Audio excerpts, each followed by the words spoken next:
علم کی اہمیت کا اندازہ کرتے ہوئے اپنی اولادوں کو علم کی طرف راغب کرنا چاہیے۔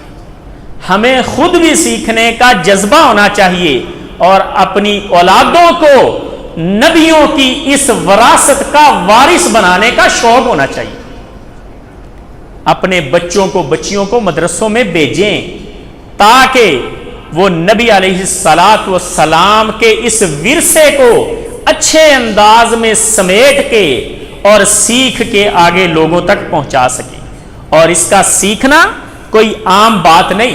اللہ رب العزت نے قرآن مجید میں فرمایا فَعْلَمْ أَنَّهُ لَا إِلَٰهَ إِلَّا اللَّهُ، یہ جان لیں کہ اللہ کے علاوہ کوئی معبود نہیں ہے۔ مفسرین کہتے ہیں کہ اللہ نے توحید کے اعلان کو بھی علم کے ساتھ خاص کر دیا کہ توحید بھی تب ہی سمجھ آئے گی جب ہم سیکھیں گے، اور توحید سے پہلے اللہ نے علم کا ذکر کیا کہ فَعْلَمْ أَنَّهُ لَا إِلَٰهَ إِلَّا اللَّهُ، یعنی توحید سے بھی پہلے یہ علم ہے کہ اللہ کے علاوہ کوئی الہ نہیں۔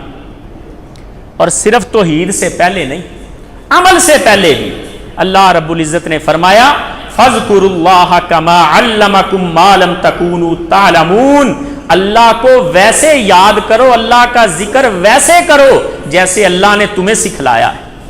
یعنی توحید بھی علم کے ساتھ اور ذکر بھی علم کے ساتھ۔ اور امام بخاری رحمہ اللہ صحیح البخاری کے اندر ایک باب لے کے آئے العلم قبل القول والعمل، کہ علم عمل سے پہلے ہے اور علم قول سے پہلے۔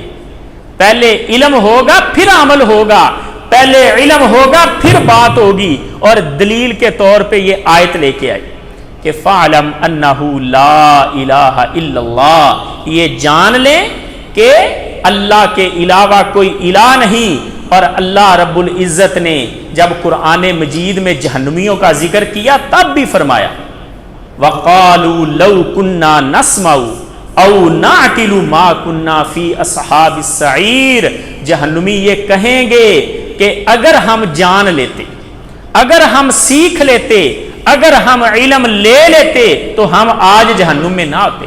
علم اتنا اہم ہے۔ اور ایک بڑا زبردست مقولہ ہے عربی کا کہ سجدۃ العالم سجدۃ العالم، عالم کا سجدہ ایسے ہے جیسے پورا جہان سجدہ کر رہا ہے، کیونکہ عالم کے سجدے میں، عالم کے سجدے میں وہ تاثیر ہوگی جو کسی عابد کے سجدے میں نہیں ہو سکتی۔ اور نبی علیہ الصلوۃ والسلام نے جب ایک عابد کا عالم کے ساتھ کمپیریزن کیا، مقابلہ کیا، فرمایا فضل العالم علی العابد کا فضلی علی ادناکم، فرمایا ایک عالم کی عابد پر ایسے فضیلت ہے جیسے میری تم میں سے کسی عام شخص پر فضیلت۔ کسی عام مسلمان پر جتنی فضیلت اللہ کے نبی کو ہے، اتنی فضیلت عالم کو عبادت گزار بندے پر ہے جو بغیر علم کے عبادت کرتا ہے۔ اور فرمایا کہ فضل العالم علی العابد کا فضل القمر علی سائر الکواکب، عالم کی عابد پر ایسے فضیلت ہے جیسے ستاروں پر چاند کی فضیلت۔ اور اللہ رب العزت نے نبی علیہ الصلوۃ والسلام کو صرف ایک چیز میں اضافے کی دعا سکھائی ہے، صرف ایک چیز میں، کسی دوسری چیز میں اضافے کی دعا نہیں سکھائی، اور وہ دعا ہے وَقُلْ رَبِّ زِدْنِي عِلْمًا، اے پیغمبر اللہ سے دعا کریں کہ اے میرے رب میرے علم میں اضافہ فرما رہے۔ اور کوئی حد بندی نہیں ہے، کسی عمر میں بھی آپ علم سیکھ سکتے ہیں۔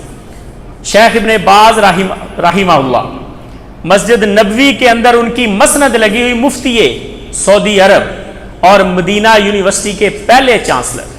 کسی نے سوال کیا شیخ میری 50 سال عمر ہے اور میں حفظ قرآن کرنا چاہتا ہوں، کیا میں قرآن مجید کو حفظ کر سکتا ہوں؟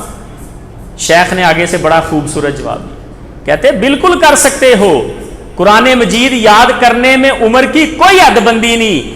یہ جو بوڑھا آپ کے سامنے بیٹھا ہے اس نے بھی 40 سال کی عمر کے بعد حفظ کیا۔ اور نبی علیہ الصلوۃ والسلام کے صحابہ کو دیکھ لو، اشرا مبشرہ سارے حافظ قرآن. حضرت ابو بکر صدیق رضی اللہ تعالیٰ 40 سال کے بعد حفظ کیا. حضرت رسول اللہ صلی اللہ علیہ وسلم نے خود 40 سال کے بعد قرآن مجید حفظ کیا.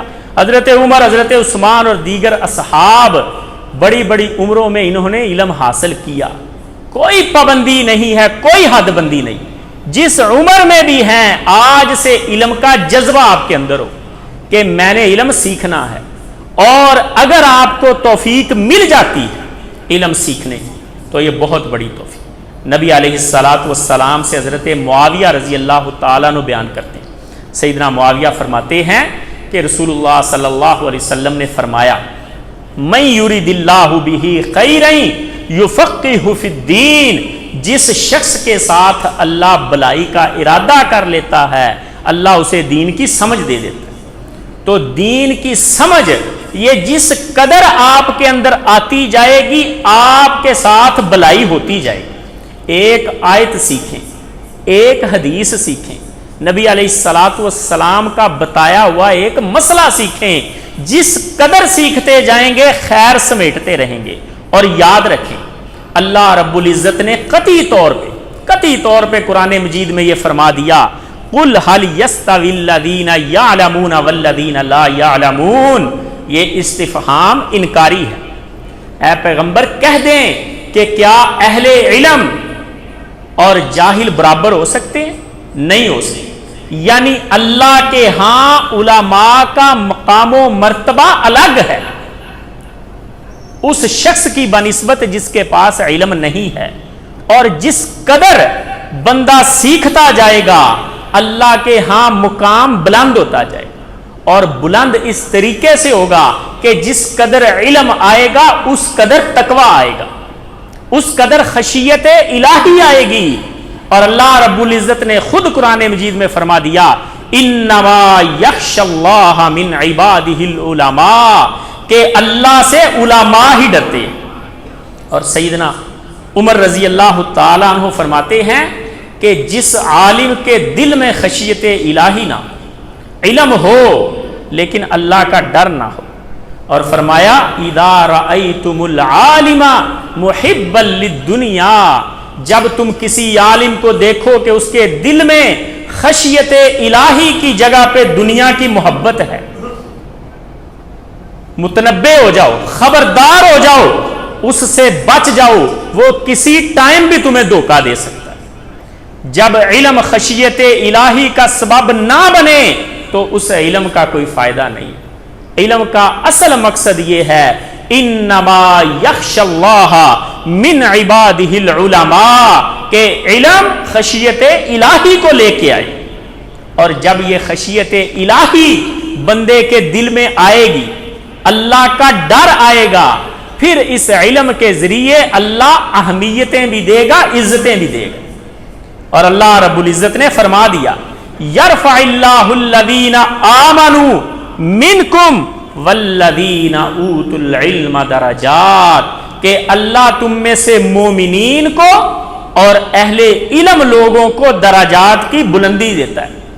اور یہ درجات کی بلندی دنیا اور آخرت کے اندر ہے. یہ بات سمجھ لیں. آج اگرچہ ہم علماء کی قدر ویسے نہیں کرتے جیسے کرنے کا حق ہے، لیکن پھر بھی نماز ہمیں قاری صاحب کے پیچھے ہی پڑھنی پڑتی ہے. اور تب تک ہم رکوع میں نہیں جا سکتے جب تک قاری صاحب رکوع نہ کریں. یہ وہ عزت ہے جو اللہ نے قاری قرآن کو دی ہے.